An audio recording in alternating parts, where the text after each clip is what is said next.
Astaghfirullah. Bismillahirrahmanirrahim. Assalamualaikum warahmatullahi wabarakatuh.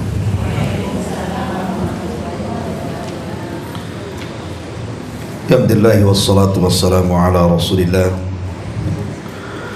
wa ala alihi wa sahbihi wa mawalah wa la hawla wa la quwata illa billahi wa ba'du. Baik, kita langsung saja kita mengkaji surah Al-Baqarah pada ayat ke-204. A'udzubillahi minasyaitonirrajim. Bismillahirrahmanirrahim. Wa minan nasi may yu'jibuka qawluhu fil hayati dunya wa yushhidullah ala ma fi qalbihi wa huwa aladul khisam wa idza tawalla sa'a fil ardi liyufsida fiha wa yuhlikal hartha wan nasl wallahu yuhibbul fasad wa idza qila lahu ittaqillaha akhadathu al-'izzatu bil 'ithmi fahasbuhu jahannam wala bi'sal mihad. Di antara sebagian manusia ada yang pembicaraannya tentang kehidupan dunia sangat mengagumkan dirimu wahai Muhammad,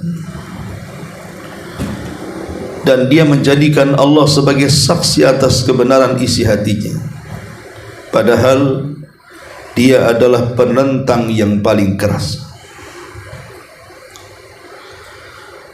Apabila berpaling dari engkau atau berkuasa, dia berusaha untuk berbuat kerusakan di bumi serta merusak tanam-tanaman dan ternak.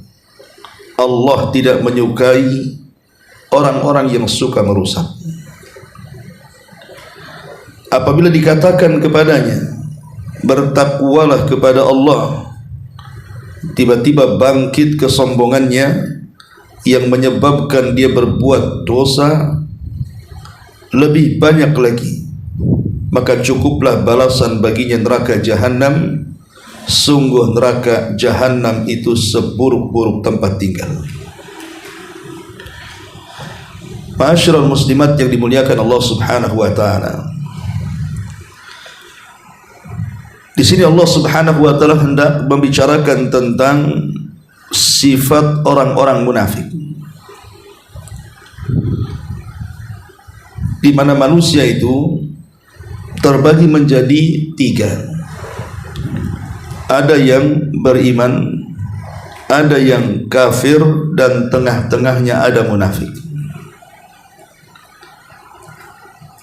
Lah di antara ciri-ciri munafik di sini Allah Subhanahu wa taala mengatakan, wa minan nas man yu'jibuka qawluhu fil hayatid dunya wa yushhidullah ala ma fi qalbihi wa huwa aladul khisam.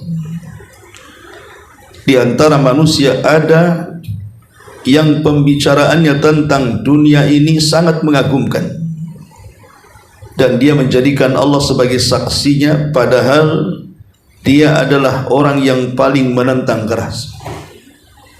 Ayat ini semakna dengan surah Munafikun ayat 4, di mana Allah Subhanahu wa taala mengatakan, wa idza ra'aitahum tu'jibuka ajsamuhum wa iyaqulu tasma' liqaulihim ka'annahum khushubun musannada yahsabuna kulla sayhatin alaihim humul aduwwu fahdharhum qatalahumullahu anna yufakun.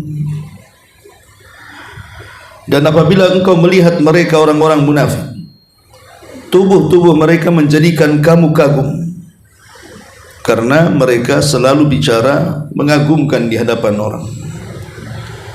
Dan jika mereka berkata, kamu mendengarkan perkataan mereka, mereka adalah seakan-akan kayu yang tersandar. Mereka mengira bahwa tiap-tiap teriakan yang keras ditujukan kepada mereka, mereka itulah musuh yang sebenarnya. maka waspadalah terhadap mereka. Semoga Allah membinasakan mereka. Bagaimanakah mereka sampai berpaling dari kebenaran? Atau semakna dengan surah Al-Munafikun ayat yang pertama, idza ja'akal munafiquna qalu nashhadu innaka la rasulullah wallahu ya'lamu innaka la rasulu wallahu yashhadu innal munafiqina lakadzibun. Apabila orang-orang munafik datang kepadamu, mereka berkata, kami mengakui bahwa sesungguhnya kamu benar-benar Rasulullah, dan Allah mengetahui bahwa sesungguhnya kamu benar-benar Rasulullah, dan Allah mengetahui bahwa sesungguhnya orang-orang munafik itu benar-benar orang-orang yang berdusta. Karena dalam ayat ini ada asbab nuzulnya. Ada yang mengatakan bahwa ayat ini turun kepada Akhnas ibn Shuraik al-Thaqafi. Akhnas ibn Shuraik al-Thaqafi, dia seorang munafik. Jadi kalau dia datang kepada Nabi SAW selalu memuja-muji Nabi SAW. Biasa orang-orang munafik menjilat. Dia kalau datang kepada Rasul, tidak ada ucapannya kecuali hanya pujian dan pujian saja. Tapi sebenarnya di belakang Nabi SAW isi hatinya penuh dengan kebencian dan kedengkian kepada Nabi. Di depan lain, di belakang lain. Itulah orang munafik. La ilaha ula wa la ilaha ula. Tidak masuk kepada orang-orang yang beriman, tidak juga menjadi kafir. Dia tengah-tengah. Nah, di sini Allah mengatakan wa minan nas, dan min di sini maksudnya sebagian. Tidak semua manusia. Alhamdulillah. Tidak semua manusia jadi munafik, hanya sebagiannya saja. Man yu'jibuka, ada yang mengagumkan kauluhu, kata-katanya fil hayatid dunya. Sebagian para ulama mengatakan maksudnya orang-orang munafik itu kalau cerita dunia paling ahli, tapi kalau cerita soal akhirat paling non. Maksudnya kauluhu fil hayatid dunya di sini. Jadi ciri-ciri orang munafik itu kalau cerita dunia luar biasa. Entah cerita bisnis, entah cerita pengalaman dia berjalan ke sana kemari, entah cerita kekayaan, pokoknya cerita dunia dia mahirnya. Tapi kalau cerita akhirat dia tidak tahu apa-apa tuh. Itu maksudnya qauluhu fil hayatid dunya. Wa yushhidullah ala ma fi qalbi, dan dia menjadikan Allah sebagai saksi atas kebenaran isi hatinya. Maksudnya orang-orang munafik itu suka bersumpah. Kalimat yushhid di sini artinya bersumpah. Kebiasaan orang munafik itu suka bersumpah, tetapi sumpah mereka itu di atas kedustaan. Dan ingat bahwa bersumpah untuk sebuah kedustaan dan dia tahu itu dusta, itu disebut ghamus dalam bab sumpah. Ghamus itu artinya menjerumuskan atau menenggelamkan pelakunya ke dalam neraka. Sumpah yang menenggelamkan pelakunya ke dalam neraka disebut halif al-ghamus namanya. Maksudnya halif al-ghamus itu orang yang bersumpah yang menenggelamkan orangnya ke dalam neraka adalah orang yang bersumpah atas nama Allah untuk kedustaan dan dia tahu itu dusta. Ini bahaya. Seperti mamanya seseorang mengatakan, demi Allah saya tidak begini dan begitu. Dia tahu kalau dia melakukannya, tapi dia mengingkarinya. Itulah alamatul munafikin yang disebutkan oleh Nabi SAW, bahwa alamatul munafikina thalathun, idza haddatha kadzab. Kalau dia bicara suka dusta. Bahkan dustanya orang-orang munafik itu seperti iblis. dengan membawa-bawa sumpah atas nama Allah Subhanahu wa taala untuk kedustaan. Iblis kan begitu ketika dia menggoda Nabi Adam alaihi salatu wassalam dengan was-was biasa, tidak mempan. Akhirnya kemudian iblis pun mulai dengan cara bersumpah. Makanya Allah mengatakan wa qasamahuma inni lakuma laminan nasihin. Iblis pun bersumpah di hadapan Adam dan Hawa bahwa dirinya adalah seorang pemberi nasihat. Karena Adam alaihi salatu wassalam sebelumnya belum pernah mendengar ada orang bersumpah untuk sebuah kedustaan, apalagi di alam para malaikat. Disangkanya ucapan iblis benar. Makanya kemudian Adam mengikuti was-was daripada syaitan. Dimakannya buah larangan itu. Lah orang-orang munafik kurang lebih seperti itu. Jadi mereka mengambil nama-nama Allah Subhanahu wa taala dijadikan sumpahnya, tetapi bukan untuk menguatkan kejujuran, tapi untuk menguatkan kedustaan, dan dia tahu dia sedang berdusta.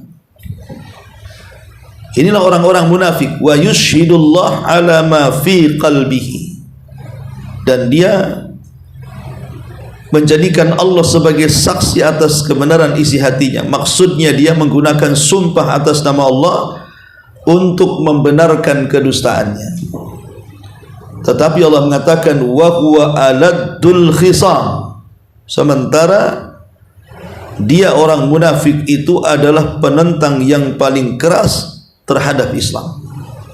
Karena memang orang munafik itu secara definisi sendiri, munafik itu artinya kan menampakkan keislaman, menyembunyikan kekufuran. Dia tampakkan keislamannya, tapi dia sembunyikan kekufurannya. Sehingga disebut munafik itu karena diambil dari kata-kata nafak. Nafak itu artinya lubang yang mengarah ke sebuah tempat, yang kemudian masuk dari satu lubang keluar dari lubang yang lainnya. Itulah munafik, masuk Islam lewat lubang lisannya, tapi keluar dari Islam lewat lubang hatinya. Tampaknya lisannya seolah-olah dia muslim, tetapi hatinya menyembunyikan banyak kekufuran dan kebencian kepada Islam. Itu disebut wa huwa aladdul khisam. Padahal dia adalah orang yang paling menentang dan yang paling keras penentangannya. Ma'asyiral muslimat yang dimuliakan Allah Subhanahu wa taala, orang-orang munafik di zaman Nabi itu terjadi pada periode Madinah. Karena di Mekah itu selama 13 tahun tidak ada orang munafik. Di Mekah itu cuma ada dua kelompok saja, mukmin dan musyrik, atau mukmin dan kafir. Kenapa di Makkah itu kok tidak ada orang munafik? Karena kita tahu bahwa sebab orang menjadi munafik itu dikarenakan Islam kuat. Tapi kalau Islam lemah, tidak perlu lagi jadi munafik, jadi kafir sajalah. Karena Islam lagi lemah. Lah, begitulah di Mekah Islam lagi lemah, makanya tidak ada orang munafik, semua kafir. Lah ketika kemudian Nabi SAW hijrah dari Mekah ke Madinah, mulai menguat Islam di sana, apalagi setelah pertempuran Badar dimenangkan kaum muslimin, mulailah kemudian orang-orang kafir ini, kalau dia tetap di atas kekafirannya, maka terancam nyawa, jiwa dan keluarga serta hartanya. Makanya akhirnya untuk menyelamatkan nyawa, kemudian jiwa, harta dan keluarganya, harus pura-pura masuk Islam supaya selamat. Makanya di Madinah akhirnya terpecah manusia yang tadinya di Mekah hanya dua kelompok muslim dan kafir, bertambah satu kelompok lagi namanya munafik. Ma'asyiral muslimat yang dimuliakan Allah Subhanahu wa taala. Kemudian di sini Allah Subhanahu wa taala mengatakan wa idza tawalla sa'a fil ardi liyufsida fiha wa yuhlikal hartha wan nasl wallahu yuhibbul fasad. Apabila berpaling dari engkau atau berkuasa, maka dia berusaha untuk berbuat kerusakan di permukaan bumi serta merusak tanam-tanaman dan ternak-ternakan dan Allah tidak suka dengan kerusakan.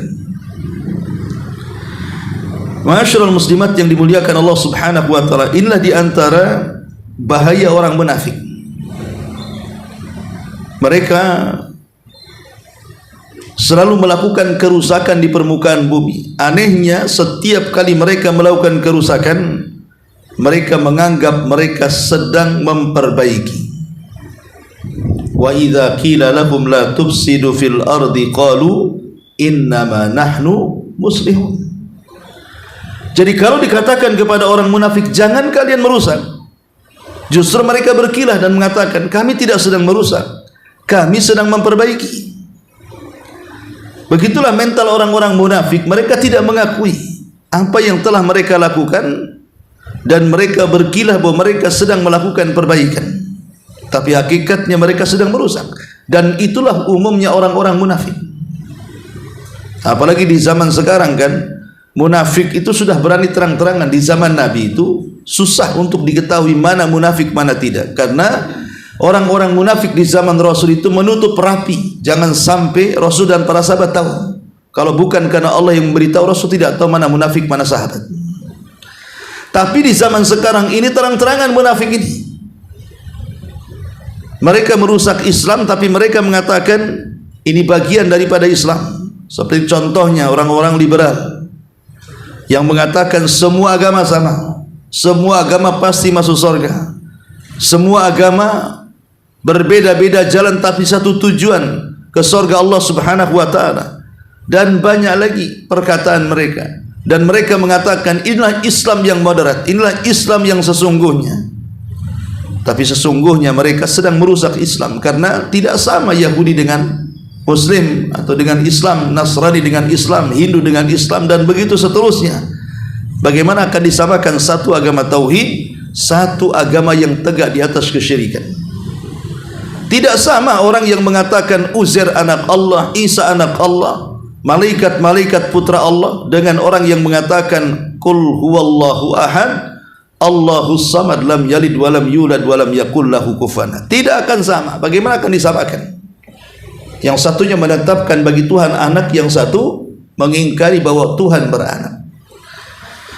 Ma'asyiral muslimat yang dimuliakan Allah Azza wa Jalla. Atau terang-terangan orang yang mengatakan bahwa kita ini bebas memilih semua agama, mau Islam boleh, mau Yahudi boleh, mau Hindu boleh, Buddha boleh, terserah, kita ini bebas. Lah, kata-kata seperti ini merusak.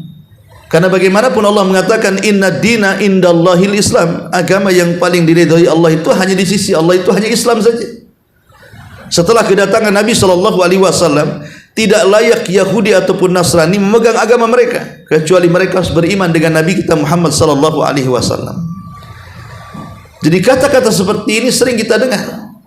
Kita bebas memilih agama. Tidak, kita tidak bebas. Kita harus memilih Islam sebagai agama kita. Ataupun mengatakan boleh seseorang itu mencampur adukan pemahaman agama kita dengan agama yang lain, toh juga sama-sama datang dari langit. Mereka punya kitab, kita juga punya kitab. Mereka punya nabi, kita punya nabi. Apa salahnya kita juga mengambil ajaran mereka? Jadi kalimat-kalimat seperti ini adalah kalimat-kalimat yang merusak, dan ini bagian daripada sifat-sifat munafik. Makanya di sini Allah mengatakan wa idza sa'a fil ardi liyufsida fiha wa yuhlikal hartha wan nasl.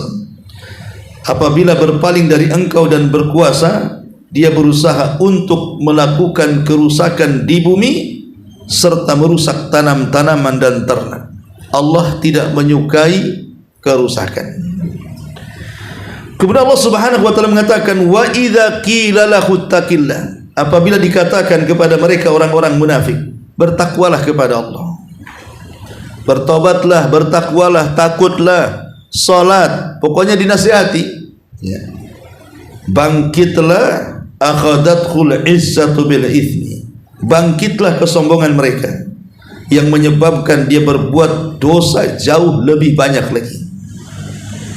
Maka Allah mengatakan fahasbuhu jahannam wala bi'sal mihad, maka cukuplah balasan bagi mereka neraka jahanam, dan sungguh neraka jahanam itu seburuk-buruk tempat. Inilah ciri orang munafik, Bu, tidak terima dengan nasihat. Ciri-ciri orang munafik itu kalau dinasihati mereka tidak akan terima. Sementara ciri-ciri orang yang beriman kalau dinasihati berterima kasih atas nasihatnya, karena tidak ada yang tahu kekurangan kita kecuali orang. Kalau kita disuruh memandang aib dan kekurangan kita, selamanya tidak akan ibu dapati. Tapi kalau orang lain yang memandang kekurangan kita, pasti mereka akan tahu celahnya. Sehingga ketika ada saudara kita menasihati kita, menunjukkan bahwa kita ada kekurangan, sedang disempurnakan saudara kita, makanya kita ucapkan jazakumullah khairan atau jazakillah khairan. Dahulu ada seorang khalifah namanya Harun Ar-Rasyid rahimahullahu ta'ala. Dia sedang safar dan menaiki kendaraannya. Dia naik di atas unta dan berjalan. Tiba-tiba disetop oleh orang Yahudi dan mengatakan, ya Amiral Mu'minin ittaqillah, wahai Amiral Mu'minin bertakwalah kau kepada Allah Subhanahu wa ta'ala. Ini yang ngomong begini Yahudi, bukan Muslim. Mengatakan kepada Khalifah Harun Ar-Rasyid, ittaqillah, bertakwalah kau kepada Allah. Apa yang terjadi, Bu? Harun Ar-Rasyid berhenti, kemudian dia turun dari kendaraannya langsung sujud, kemudian menangis. Karena ini nasihat takwa, ini bukan nasihat biasa. Lihat kalau nasihat yang baik dari Yahudi saja. Harun Ar-Rasyid berterima kasih sudah mengingatkan dia agar senantiasa takut kepada Allah Azza wa Jalla. Tapi lihat para penguasa di zaman sekarang, apabila dinasihati, bukannya malah bertobat, malah berubah kan, Bu ya, tapi justru malah arogan, malah menentang, tidak mau menerima nasihat-nasihat baik, masukan-masukan membangun tidak mau. Pada Harun Ar-Rasyid ketika dinasihati yang nasihati Yahudi lagi dengan kalimat bertakwalah kau wahai Amiral Mukminin, langsung kemudian turun dari bighalnya atau dari untanya, kemudian sujud syukur. Ada orang yang menasihati. Umar ibn Khattab radhiyallahu an, satu hari dia bersama Aslam budaknya sedang berjalan-jalan ke pasar. Tiba-tiba di jalan dia berjumpa dengan wanita yang sangat tua sekali, seorang ajuz. Dan wanita tua ini mengenali Umar bin Khattab. Entah kenapa wanita tua ini mengatakan, ya Umair, bukan Umar, ya Umair, dulu engkau ini anak-anak kecil yang ada di pasir ukat, lari sana lari sini. Kemudian kau menjadi Umar, kemudian kau menjadi khalifah. Ittaqullah, bertakwalah kau kepada Allah Subhanahu wa ta'ala, ya Umair. Jadi wanita tua ini mentasghir bahasanya. Tasghir itu mengecilkan Umar, karena Umar itu besar, kalau Umar itu Umar kecil, menggunakan tasghir. Wahai anak kecil, seolah-olah wanita tua mengatakan seperti itu. Wahai anak kecil Umar, bertakwalah kau kepada Allah Subhanahu wa ta'ala. Kemudian ketika itu Umar kaget, langsung kata-kata itu menusuk dadanya, kemudian menangis. Aslam sebagai pembantunya geram kepada nenek itu, seolah-olah nenek itu sudah menyakiti dengan kata-katanya terhadap Amirul Mukminin, sehingga dia mengatakan, wahai Amirul Mukminin, biarkan aku menegurnya. Tapi Umar kemudian menarik tangan Aslam dan mengatakan, da'uha yatakallam, jangan, biarkan dia bicara, jangan, biarkan dia bicara. Tahukah engkau siapa dia wahai Aslam? Maka Aslam mengatakan, aku tidak tahu siapa dia. Kata Umar bin Khattab radhiyallahu anhu, dialah wanita yang karena sebabnya satu surat Al-Quran turun. Dialah wanita yang karena sebabnya satu surat Al-Quran turun kepadanya, surah Mujadilah. Surah Mujadilah turun kepada wanita itu. Siapa dia? Haulah bintu Hakim. Wanita itu adalah Haulah bintu Hakim, yang karenanya surah Al-Mujadilah satu surat turun karenanya. Maka Umar mengatakan, tahukah kamu siapa wanita itu? Wanita itu adalah wanita yang karenanya satu surat dalam Quran turun, Haulah bin Hakim. Lihat bagaimana Umar radhiyallahu an ketika dinasihati oleh wanita tua Haulah agar bertakwa kepada Allah Subhanahu wa taala, dia langsung meneteskan air matanya. Sadar bahwa kalimat itu menyadarkan dirinya. Memang orang itu harus dinasihati. Kalau orang tidak pernah dinasihati, apalagi dia seorang pejabat, seorang pemimpin, maka terkadang jabatan dan kepemimpinannya itu menyesatkan dia. Bukankah Allah mengatakan kalla innal insana la yatgha an ra'ahu stagna? Terkadang manusia itu mudah melampaui batas kalau sudah dibentangkan hal-hal dunia kepadanya. Betapa banyak orang yang sebelum menjadi pemimpin baik, tapi setelah menjadi pemimpin dia orang paling bejat. Betapa banyak orang-orang yang sebelum dia kaya dia orang baik, tapi setelah dia kaya dia menjadi orang jahat. Itulah kenapa kemudian nasihat-nasihat itu penting dan harus diterima dan berterima kasih. Lah orang-orang munafik justru terbalik di sini. Wa idza qila lahu taqillah, apabila dikatakan kepada mereka bertakwalah kau kepada Allah, akhadatul izzatu bil itsmi, justru bangkit kesombongannya yang menyebabkan mereka lebih banyak lagi melakukan dosa. Bukan tobat, malah nambah dosa. Enggak terima. Ya. Makanya ingat bahwa kalau kita dinasihati kemudian kita malah sakit hati, kemudian malah mencaci maki orang yang menasihati kita, jangan-jangan masuk kepada ayat ini. Maka berterima kasihlah kalau ada orang yang berikan nasihat, karena itu bagian daripada alamat dari alamat seorang mukmin.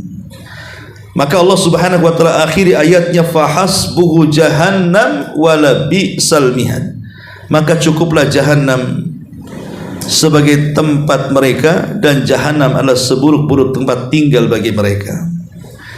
Ma'asyiral muslimat yang dimuliakan Allah Subhanahu wa taala, di dalam Al-Quran bukan hanya ayat ini saja yang menjelaskan tentang alamatun nifaq.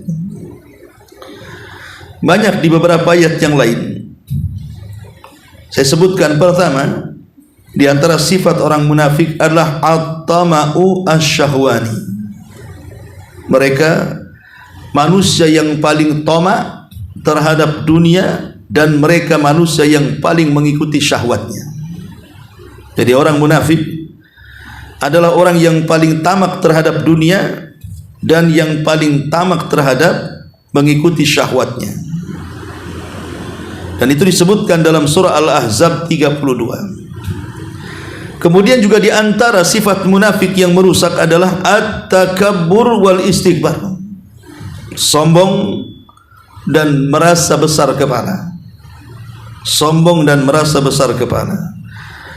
Dan itu disebutkan dalam surah Al-Munafikun ayat 5. Kemudian di antara sifatnya juga adalah istihza bi ayatillah. Suka mengolok-olok ayat-ayat Allah dan suka mengolok-olok orang-orang yang beriman. Dan itu disebutkan dalam surah At-Taubah ayat 64. Dan di antara sifatnya juga adalah diddun nas anil infak, menghalang-halangi manusia untuk berinfak. Jadi kalau ada orang membantu Islam entah mungkin membangun masjid, membangun madrasah, menolong fakir miskin, kemudian dihalang-halangi, maka orang yang menghalang-halangi manusia untuk berinfak itu alamatun nifaq, sebagaimana disebutkan dalam surah Al-Munafikun ayat 7. Kemudian juga di antara sifatnya orang munafikun adalah mereka suka membodoh-bodohkan orang-orang yang beriman. Bahkan menuduh orang-orang yang beriman itu orang bodoh, orang yang tolol. Sekarang lagi marak bahasa tolol, gara-gara tolol demo di mana-mana. Ya. Jadi orang munafik itu suka mentolol-tololkan orang, itu bahasanya. Nah di sini disebutkan hati-hati itu. Kalau bahasanya suka menganggap orang itu tolol, bodoh, gak berakal dan begitu seterusnya, maka ini ucapan orang-orang munafik. Makanya hati-hati, gara-gara ucapan itu bisa membangkitkan amarah orang.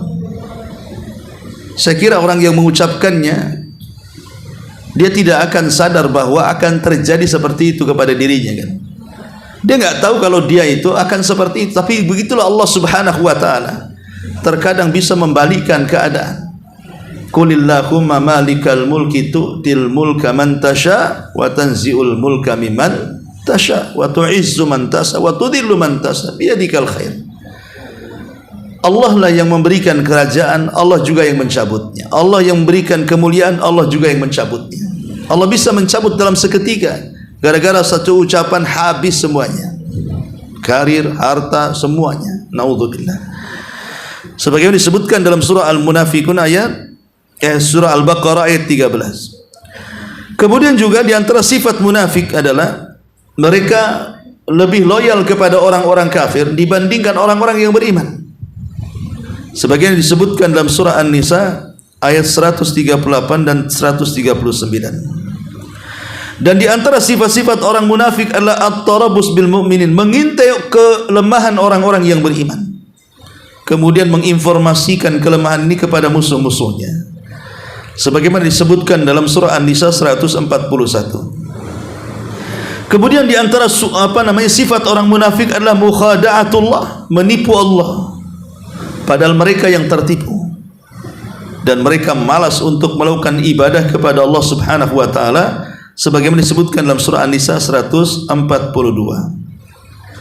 Di antara juga sifat munafikin adalah at-tadubdub wat taraddud, bingung, tidak punya pendirian, tidak gabung dengan orang yang beriman, ya tidak jadi orang kafir juga, tidak ke sana tidak kemari, sebagaimana disebutkan dalam surah An-Nisa ayat 143. Di antara sifat orang-orang munafik juga adalah merusak di antara orang-orang yang beriman, merusak persaudaraan yang sudah terwujud di antara orang beriman, merusak keluarga orang-orang Islam, merusak orang-orang yang beriman, sebagaimana disebutkan dalam surah At-Taubah ayat 47. Dan di antara sifatnya juga suka bersumpah dengan sumpah yang dusta, sebagaimana disebutkan dalam surah At-Taubah 56. Kemudian juga di antara sifat munafikin, mereka suka dipuji sesuatu yang mereka tidak lakukan. Mereka suka pujian dan suka dengan pujian manusia, padahal sebenarnya mereka tidak layak untuk dipuji, tapi mereka suka pujian, sebagaimana disebutkan dalam surah Al-Imran ayat 188. Kemudian juga di antara sifat munafikin adalah suka mencela amal saleh, tidak suka dengan orang yang salat, tidak suka orang cingkrang, tidak suka orang cadaran, benci dengan orang-orang yang menutup aurat, benci dengan orang yang suka ke masjid, ke pengajian. Itu orang munafik tuh, ya. Sebagaimana disebutkan dalam surah Taubah 79. Kemudian juga di antara sifat munafik adalah mereka tidak memerintahkan kepada kebaikan, justru melarang manusia dari kebaikan, tidak mencegah dari kemungkaran, justru menyuruh manusia untuk melakukan kemungkaran. Dan itu disebutkan dalam surah At-Taubah 67. Di antara sifat munafik juga adalah benci untuk berjihad, sebagaimana disebutkan dalam surah At-Taubah 81. Di antara sifat munafik juga adalah suka mengakhir-akhirkan salat. Mereka salat tapi mereka tidak khusyuk, mereka suka mengakhir-akhirkan salat, sebagaimana disebutkan dalam hadis Nabi sallallahu alaihi wasallam, tilka salatul munafik, itulah salatnya orang munafik. Di antara juga sifat orang munafik adalah mereka lisannya sangat kasar, al-bada'ah, sangat kasar, ya, tidak layak diucapkan. Kemudian juga di antara sifat-sifat munafikin, mereka menampakkan keislaman dan menyembunyikan kekufuran. Itulah yang Allah Subhanahu wa taala peringatkan mereka dalam surah Munafikun ayat 4. Kemudian juga di antara sifat-sifat munafik, kalau bertengkar maka dia akan menguasai lawannya dengan kejahatan. Jadi kalau dia berdebat, maka dia akan menguasai lawannya tapi dengan kejahatan. Umpamanya dia kalah debat, maka dia akan marah, kemudian memukul, terkadang membunuh, naudzubillah. Ma'asyiral muslimat yang dimuliakan Allah Subhanahu wa taala, dan kalau seandainya dia diberikan amanah, dia khianat. Kalau diberikan kepercayaan, orang-orang munafik itu suka berkhianat, dan apabila berjanji suka mengingkari janji, dan apabila berkata-kata pasti dia berdusta. Itulah yang disebut dengan tanda-tanda orang munafik. Kalau bicara dusta, kalau diberikan janji tidak ditepati, kalau diberikan amanah tidak amanah, dan kalau dia bertengkar dia melakukan kefajiran, dan banyak lagi alamat-alamat mereka. Ma'asyiral muslimat yang dimuliakan Allah Azza wa Jalla. Sekarang aqwal as-salaf, bagaimana perkataan salaf tentang orang-orang munafik. Pertama, Syekhul Islam Ibn Taimiyah mengatakan at-taswiyatu bainal mu'min wal munafiq wal muslim wal kafir a'zamu dzulmi. Menyamakan orang beriman dan orang munafik, atau orang kafir dan orang muslim, itu sebesar-besarnya kezaliman. Sebesar-besarnya kezaliman ketika seseorang menyamakan antara mukmin dan kafir, antara mukmin dan munafik.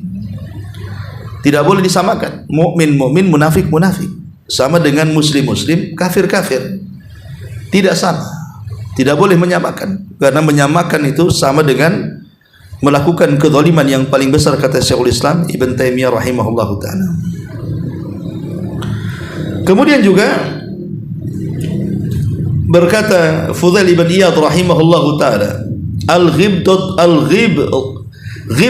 minal iman wal hasadu minan nifaq wal mu'min yaghbit wa la yahsid wal munafiq yahsid wa la yaghbit. Ghibtah itu bagian daripada iman, sementara hasad itu sifat munafik. Seorang yang beriman pasti dia akan ghibtah dan tidak hasad, sementara munafik dia hasad dan tidak ada ghibtah. Ghibtah dengan hasad itu kurang lebih, cuman kalau hasad itu hasad yang tercela, kalau ghibtah itu hasad yang terpuji. Seperti apa ghibtah itu? Tetangga kaya bisa haji, bisa umroh, bisa kurban, bisa membangun masjid, bisa membangun panti asuhan, pokoknya kaya raya, banyak amalannya. Kita yang miskin berpikir, coba ya Allah kalau aku seperti dia, aku pun akan bangun masjid, aku pun akan umroh, aku pun akan haji. Itu namanya ghibtah. Ghibtah itu berangan-angan seperti orang lain supaya dia mampu melakukan seperti yang dilakukan orang lain. Itu ghibtah, itu bagian daripada hasad, tapi hasad yang terpuji. Karena hasad yang tercela itu, dia mengangan-angani harta orang lain, bukan ingin seperti orang lain, tapi ingin hartanya pindah sama dia. Nah, itu yang dikatakan hasad. Lah orang yang beriman itu ghibtah, orang munafik itu hasad. Ya, itu katanya Fudail ibn Iyad rahimahullahu ta'ala. Jadi kalau seandainya kita memandang orang, tidak suka orang senang, tidak suka orang kaya, tidak suka orang sukses, ini hati-hati, itu nifak namanya. Tapi kalau seandainya dia senang saudaranya kaya, dia senang saudaranya sukses, kemudian dia mengatakan, ya Allah, aku juga berikanlah sukses seperti yang Allah kau berikan kepada dia, itu namanya ghibtah. Ini dikatakan oleh Fudail ibn Iyad. Kemudian juga berkata Fudail ibn Iyad dalam perkataan yang lain, al-mu'min yastur wa ya'id wa yansah wal fajir wal munafiq yahtak wa yu'ayyir wa yubshi. Kata Fudail ibn Iyad, orang yang beriman itu suka menutup aib saudaranya, suka menasihati saudaranya, dan suka memberikan arahan kepada saudaranya. Sudah ditutup aibnya, dinasihati dan diarahkan. Tapi orang munafik suka membongkar aib saudaranya, mencacati aib saudaranya, dan menyebar aib saudaranya. Itulah bedanya orang mukmin munafik. Jadi kalau orang mukmin, kalau saudaranya punya kesalahan, dia akan tutup kesalahannya. Bukan hanya ditutup, dinasihati dan diarahkan, supaya dia menjadi lebih baik lagi dan bertobat. Dan orang tidak tahu kesalahan dia supaya tidak malu. Sebab satu aib saja terbongkar, malunya naudzubillah orang itu. Kemudian orang munafik, kata Fudail ibn Iyad, sukanya justru tidak menutup aib, membongkar aib. Bukan hanya dibongkar, tetapi juga diburuk-burukan dan disebar-sebarkan. Maka hati-hati, ini ciri-ciri munafik namanya. Ya, suka membongkar aib saudaranya, menjelek-jelekan, bahkan sampai menyebarkan, auzubillah. Kemudian berkata Sumaid ibn Ajlan al-Basri rahimahullahu ta'ala, al-munafiq yabki min ra'si fa amma min qalbihi fala. Orang munafik kalau menangis hanya sebatas di kepala, tidak sampai ke hati. Berarti tangisan pura-pura namanya. Orang munafik itu pandai melakukan acting. Jadi kalau nampak menangis mendengarkan Quran, mendengarkan wejangan, nasihat, ya betul, tapi sebatas di kepala saja, tidak sampai ke hati tangisannya. Makanya terkadang sadarnya sebentar, kemudian tidak sadarnya lama. Kemudian juga disebutkan oleh Abu Salih rahimahullahu ta'ala, al-mu'min yu'ashiruka bil ma'ruf wa yadulluka ala salahi dinik wa dunya, wal munafiq yu'ashiruk bimumadahati wa yadulluka ala ma tashtahihi wal ma'sum man farraqa baina halaini. Berkata Abu Salih rahimahullahu ta'ala, seorang yang beriman, orang mukmin, kalau mereka menggauli dirimu, bergaul dengan kamu, berteman dengan kamu, maka mereka berteman dengan kebaikan dan pasti akan menunjukkan kepada kebaikan agama dan akhirat, kebaikan dunia dan akhirat. Jadi orang yang beriman itu kalau bergaul, berkawan dengan kita, maka dia akan baik dengan kita dan berusaha menasihati kita untuk menyelamatkan dunia kita dan akhirat kita. Tapi orang munafik, kalau dia bergaul dengan kita, maka sebaliknya, orang munafik itu, maka mereka bergaul dengan tidak baik dan mereka akan mengikuti syahwat untuk merusak dunia dan akhirat kita. Diajaknya kita mabok, judi dan begitu seterusnya.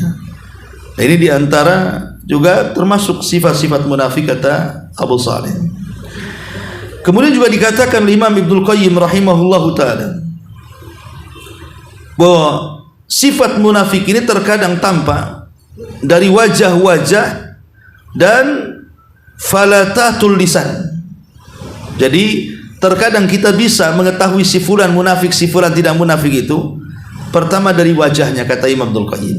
Nampak ketidaksukaan dengan kita. Kemudian dari lisannya.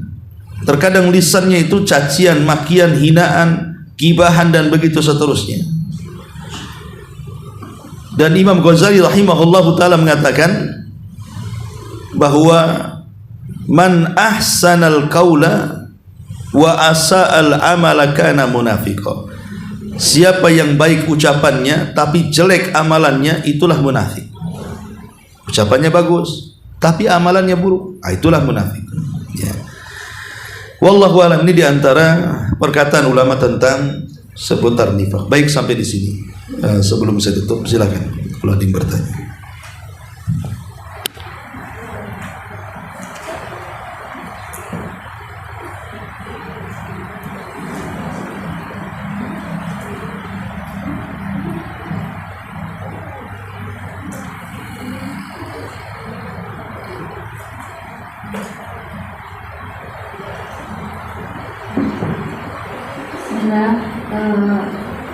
Alhamdulillah Ustaz, jazakumullah khair atas paparan ilmu yang disampaikan. Banyak yang sudah dapat kami catat dan kami rangkum, terutama tentang nasihat-nasihat yang berharga tentang orang-orang munafik.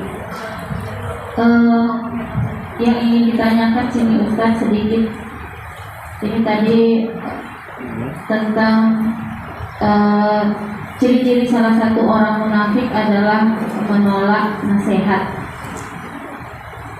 Yang jadi pengalaman kita selaku anak itu biasa mengalami permasalahan dengan orang tua yang belum anak-anak, dan terkadang orang tua itu susah untuk dinasehati dan diarahkan, dan dia terkadang sombong dengan nasihat yang disampaikan oleh anak karena merasa dia lebih dewasa atau lebih berilmu.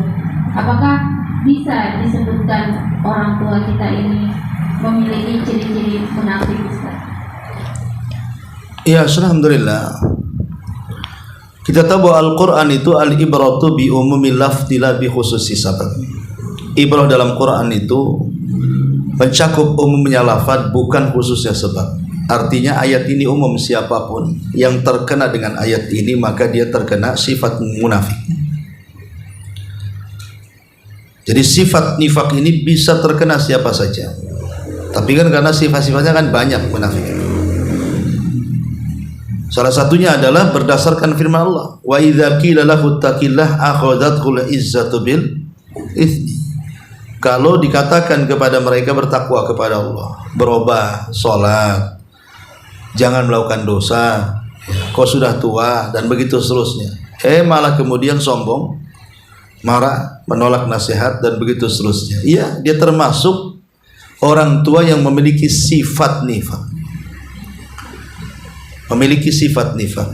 Tetapi apakah dia munafik khalis? Ya lain lagi ceritanya. Ya, karena munafik khalis ataupun murni munafik itu kalau terkumpul beberapa sifat. Ya, kalau satu saja, ya dia terkena sifat munafik itu saja. Tapi apakah dia munafik? Ya, ini dibawa kemana kalimat nifak ini? Karena kan ada dua macam munafik itu.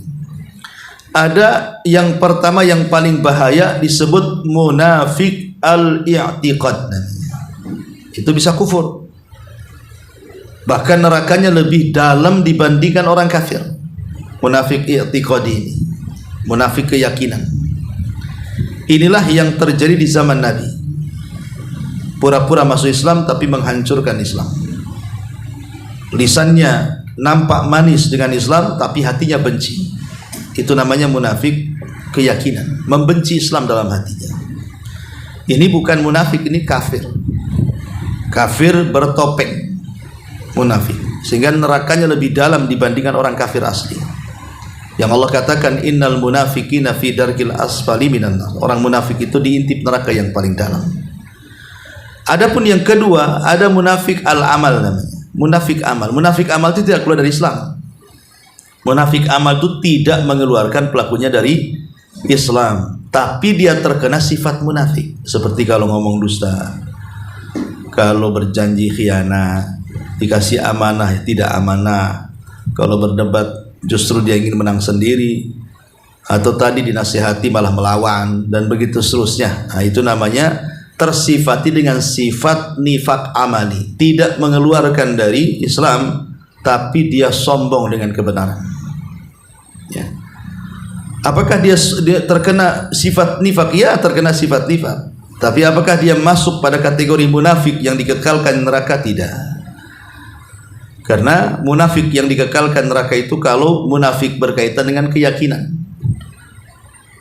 menampakkan Islam dan menyembunyikan kekufuran, seperti orang-orang orientalis yang mereka pura-pura mempelajari Islam, mempelajari Quran Sunnah, kemudian pura-pura masuk Islam, hakikatnya menghancurkan Islam dari dalam. Orang-orang orientalis seperti inilah, ini munafik i'tiqad namanya. Mereka para pemberontak, para mata-mata. Ya, adapun di masyarakat kita kadang ibu dusta, ibu umpamanya janji dari ditepati, ya itu termasuk sifat nifak. Tapi bukan kemudian dikatakan ibu munafik. Ya, gara-gara ngomong dusta, dasar munafik kan gitu. Ibu ini terkena sifat nifak, beda. Terkena sifat nifak dengan ibu ini munafik, beda. Kalau munafik kan bulat-bulat tuh, kalau sifat kan bagian kecilnya saja. Wallahu a'lam. Ini ada pertanyaan masuk, Ustaz. Assalamualaikum Ustaz, barakallahu fiik. Semoga Ustaz dan keluarga selalu dalam lindungan Allah Subhanahu wa taala. Amin. Begini Ustaz, apakah orang tua saya itu makbul laknatnya? Saya memiliki orang tua yang susah untuk dinasehati dan dia masih merokok. Sepertinya orang tuanya laki-laki, Ustaz. Dan ketika dia meminta uang, saya tidak memberi, maka ayah saya itu selalu melaknat dan mengatakan saya anak durhaka. Padahal tujuan saya agar dia tidak terkena penyakit. Bagaimana Ustaz, apa yang harus saya lakukan? Apakah terus saya memberikan apa yang diminta oleh orang tua saya, sementara saya tahu hukum haramnya rokok? Karena saya khawatir dengan laknatnya, atau saya tetap menghentikan suplai uang ke beliau dengan niat saya ingin berbakti kepada anaknya. Mana yang harus saya lakukan Ustaz? Jazakallahu khairan. Iya, alhamdulillah. Ketaatan kepada orang tua itu bagian ketaatan kepada Allah Subhanahu wa taala. Ridallah fi ridal walidaini wa sukhtuhu fi sukhtihima. Redanya Allah ditentukan dengan redanya orang tua, dan murkanya Allah ditentukan dengan murkanya orang tua. Tapi ingat, ada hadis yang mengatakan la ta'ata li makhluqin fi ma'siyatil khaliq. Tidak ada ketaatan kepada makhluk, siapapun makhluknya, kalau dalam rangka bermaksiat kepada Allah Subhanahu wa taala. Kita wajib taat dengan orang tua. Tetapi kalau perintahnya bermaksiat, maka tidak wajib taat. Tidak wajib taat kepada orang tua kalau dia merintahkan kepada yang menyelisihi perkara-perkara Allah, perintah-perintah Allah. Tidak boleh. Sudah betul sikapnya, jangan dituruti. Ya. Karena kalau seandainya terus dituruti, sampai kapan kemudian dia berhenti dari kemaksiatan? Maka tetap kita berbuat baik dengan orang tua. Karena ingat dalam Quran, dalam surah Luqman itu, ketika orang tua Sa'ad bin Abi Waqqas tidak mau masuk Islam, sampai kemudian mengancam untuk bunuh diri kalau Sa'ad ini tidak masuk ke dalam agama nenek moyangnya kembali. Tapi Sa'ad tidak mau, sampai turun surah Luqman, wa in jahadaka ala an tusyrika bima laysa laka bihi ilmun fala tuti'huma wa sahibhuma fid dunya ma'rufa. Kalau orang tua memerintahkan kamu untuk melakukan kesyirikan, jangan kau taati, tetapi tetaplah berbuat baik dengan orang tua sebaik mungkin, sekalipun mereka kafir. Tetap berbuat baik.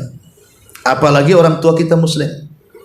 Sekalipun orang tua kita kafir dan dia memerintahkan kita untuk murtad, tetap kita disuruh berbuat baik kepada orang tua, apalagi dia muslim.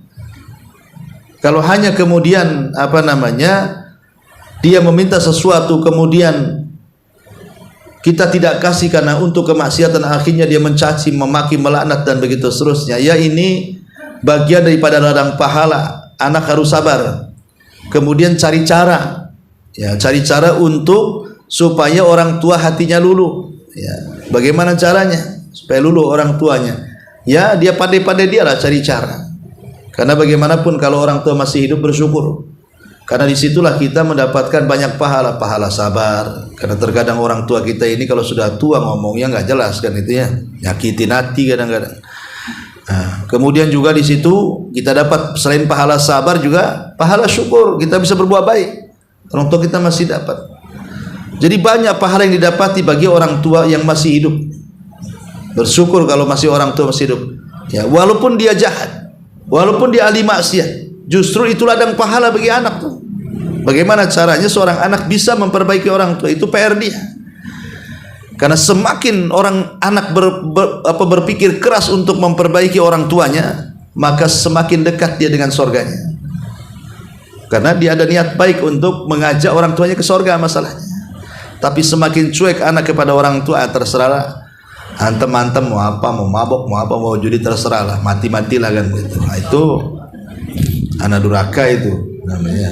Itu membiarkan orang tuanya suruh masuk neraka, mari dorong-dorong, kasih modal pula. Ya, jadi kalau memang orang tua seperti itu menolak keinginan orang tua, ya sudah pas. Tapi bagaimanapun tetap cari cara lain untuk membanggakan orang tua.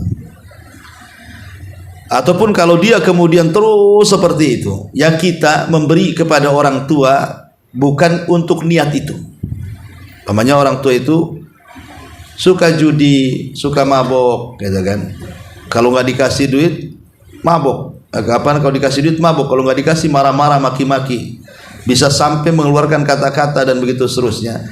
Maka nggak apa-apa kita kasih uang, tapi kita katakan bukan untuk itu, supaya kita lepas dari dosanya. Pamannya ini Pak untuk beli beras, ya ini untuk beli pakaian, ini ngumpulin lah untuk umroh atau apa kayak. Artinya kan anak memberi untuk yang baik sebenarnya kan. Tapi kalau umpamanya orang tua menggunakan tuh lain lagi ceritanya. Karena tujuan kita itu bukan itu, supaya kita terlepas dari dosanya, maksudnya kan itu. Kalaupun harus dikasih, karena terkadang ada orang tua kalau nggak dikasih uang sama anaknya itu justru madorotnya lebih besar dibandingkan maslahatnya. Maka kita harus lihat reaksi orang tua.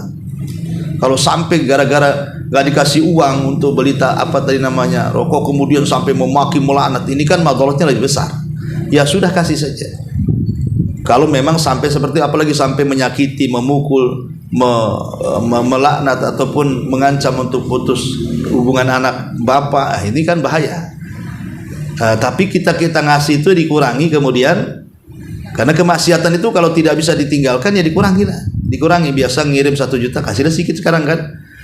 Kemudian niatkan bukan untuk itu. Ya, karena Islam itu bagaimanapun dibangun di atas maslahat dan mafsadah. Kita harus mengukur maslahatnya seperti apa, madaratnya seperti apa. Ini kalau saya tahan, madaratnya lebih baik atau maslahatnya kurang, atau maslahatnya lebih baik atau madaratnya kurang. Lihat kan hari-hari kita berinteraksi dengan orang tua. Kok ini makin jahat orang tua ini setelah diberhentikan, berarti madaratnya lebih besar. Ya sudahlah, kasih lagi saja. Sambil dinasihati, kasih waktu beberapa tahun ke depan. Sambil ngasih, sambil nasihati. Wallahu a'lam. Ini satu lagi Ustaz. Iya. Assalamualaikum Ustaz, ini ada titipan pertanyaan. Gimana jika seorang anak mengatakan orang tuanya munafik hanya karena melihat khilaf? Apakah salah jika orang tuanya tidak memaafkan anak? Melakukannya karena khilaf, itu katanya Ustaz. Anaknya ngomong sama orang tuanya munafik. Iya, sepertinya. Terus orang tuanya nggak mau maafin anaknya. Iya. Gara-gara ucapan munafik itu. Iya. Iya. Ya sebenarnya salah dua-duanya, anak salah ya orang tua juga salah ini. Ya anak salah karena berani menjasi orang tuanya munafik. Sekalipun dia munafik ya jangan ditunjuk-tunjuk kau munafik kan gitu. Nggak boleh menyakiti orang tua walaupun sebenarnya dia salah. Dan orang tua pun ya harus nampak kewibawaannya, bahwa orang tua itu mudah memaafkan anaknya. Ya, harusnya dua-duanya kan saling memberikan manfaat. Itulah dalam Islam seperti itu. Harusnya seperti itu. Tapi ada kalanya satu hari seorang syekh bercerita. Jadi ada orang tua usianya sekitar 80 tahun. Berkelas dengan anaknya. Anaknya itu usianya hampir 50 tahun. Sama-sama sudah tua. Ya, ibunya 80 tahun.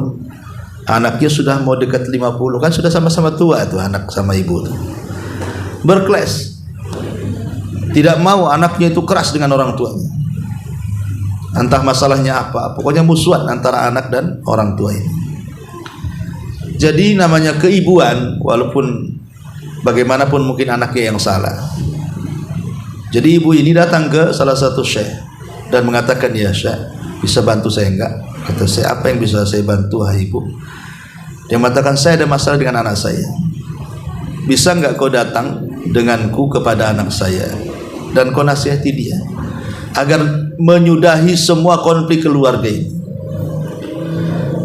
Karena niatnya baik si ibu ini, apalagi sudah tua hampir 80 tahunan gitu. Maka oleh syekh diajak, kalau begitu ayo antar di mana rumah anak.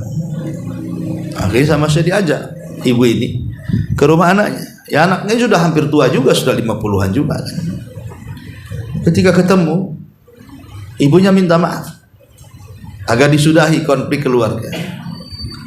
Tapi anaknya ini entah kenapa, apa mungkin karena ada perkara yang menyakiti dia, akhirnya anak ini bukannya memaafkan kesan orang tuanya, malah mencaci, memaki dan mengusirnya. Makin sakitlah hati orang tua. Niat baik minta maaf, tetapi kemudian justru malah mendapatkan cacian makian. Maka dia hanya bisa menangis. Ya.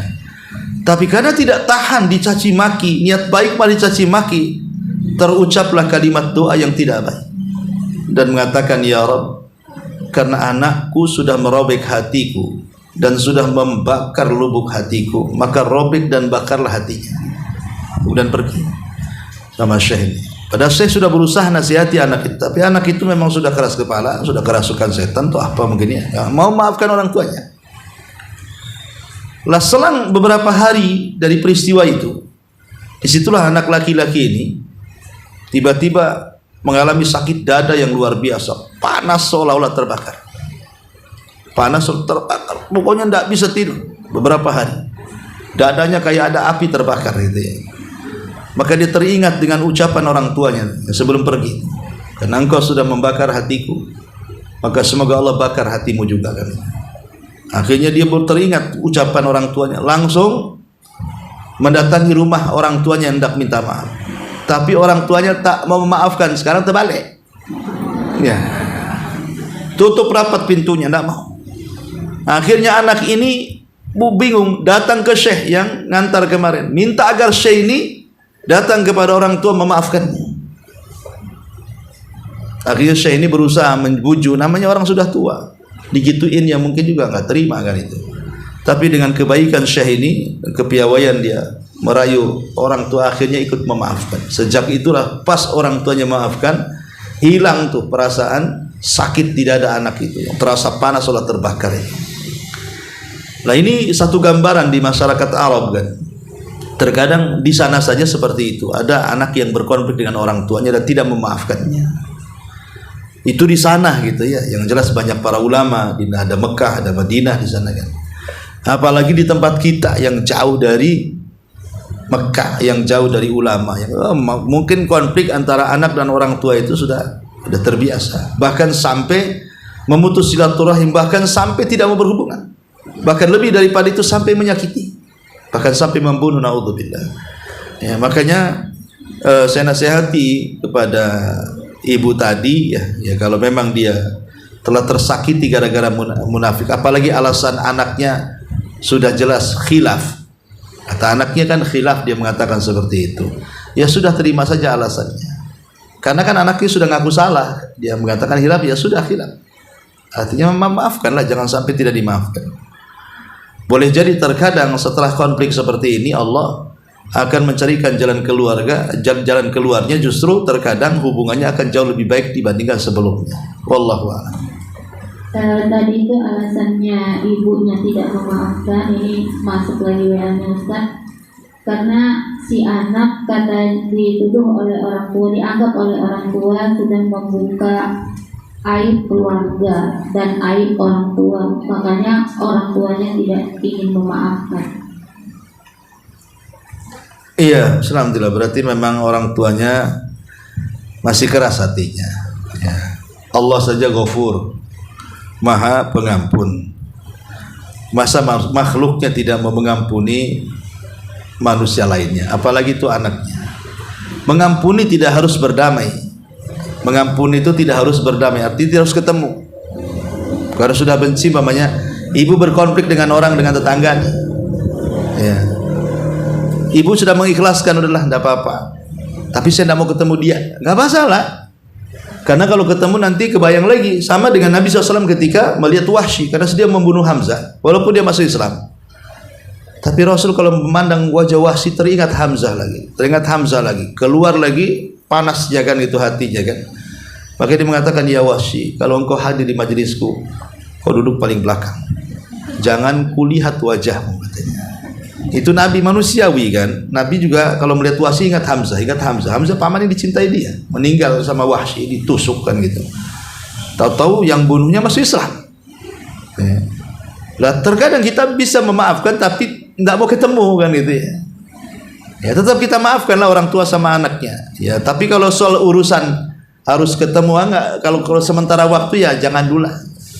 Ya sudah, saya maafkan. Ya. Sebagai orang tua wajib memaafkan anaknya, berikan kesempatan. Karena siapa tahu di antara nanti anak dari anaknya itulah yang menyelamatkan dia. Kita tidak tahu. Mungkin anak kita yang punya anak lagi, cucunya berarti jatuhnya. Rupanya kita punya cucu soleh dan soleha pula. Dia mendoakan kita sebagai kakek neneknya. Kalau seandainya kita benci dengan anak kita, maka nanti anak kita menanamkan kebencian kepada anak-anaknya. Cemana mau doakan baik sama neneknya itu nanti. Ingat masa depan, bukan hidup di dunia saja. Ada kehidupan setelah kematian juga. Kita kalau sudah mati, yang kita hajatkan orang hidup.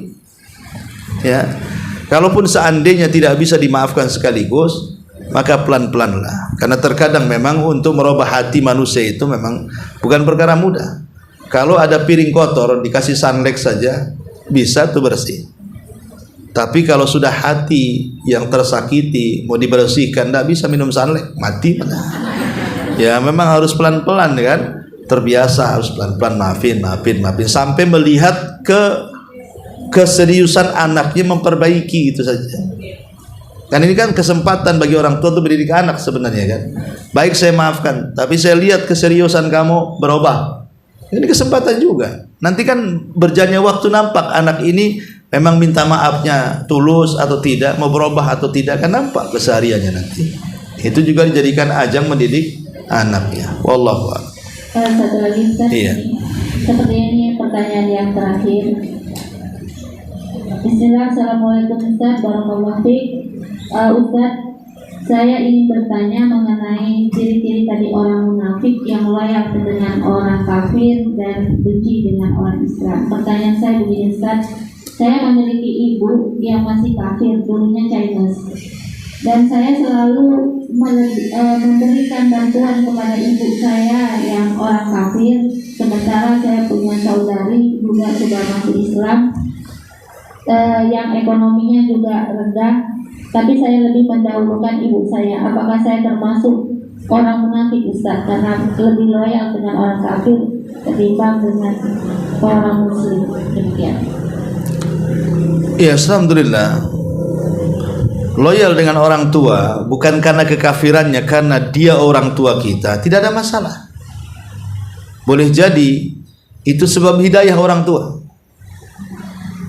Mungkin hidayah itu tidak langsung dia masuk Islam, tapi minimalnya dia tidak menganggap Islam itu negatif. Boleh jadi dia menganggap bahwa Islam jauh lebih baik dibandingkan agamanya.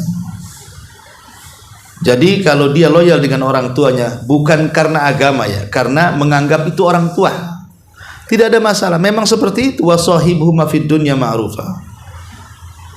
Pergauli mereka orang tua dengan cara yang baik.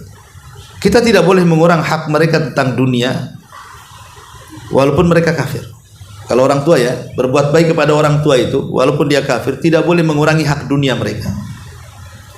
Kalau mereka tidak punya rumah, anak harus kasih rumah. Kalau mereka tidak punya pakaian, anak harus beri pakaian walaupun dia beda agama.